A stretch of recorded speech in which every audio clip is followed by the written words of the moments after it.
ఓవరాల్గా మాత్రం స్విట్జర్లాండ్లో ఇప్పుడు ప్లెబిసైట్ కండక్ట్ చేయబోతున్నారు. అంటే పాపులేషన్ మీద క్యాప్ పెట్టాలా, స్విస్ జనాభాని నియంత్రించాలా, కేవలం 10 మిలియన్ పీపులే స్విట్జర్లాండ్లో ఉండాలా, అది కూడా లోకల్సే ఉండాలా, దీని మీద స్విట్జర్లాండ్లో అతి త్వరలో ప్లెబిసైట్ పెట్టబోతున్నారు అనమాట. ప్లెబిసైట్ అంటే ఒక అంశం మీద పబ్లిక్ ఒపీనియన్ తీసుకోవటం. స్విట్జర్లాండ్లో మనకు తెలుసు కొన్ని డైరెక్ట్ డెమోక్రటిక్ ప్రాక్టీసెస్ అక్కడ చాలా ఫేమస్ అనమాట.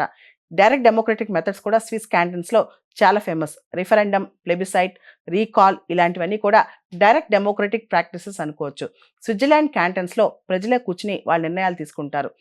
ఇట్లా స్విట్జర్లాండ్లో ప్లెబిసైట్ అనేది ఎప్పటి నుంచో పాపులర్ అనమాట. అక్కడ డైరెక్ట్ డెమోక్రటిక్ మెథడ్స్ కూడా చాలా పాపులర్ అని చెప్పుకోవచ్చు.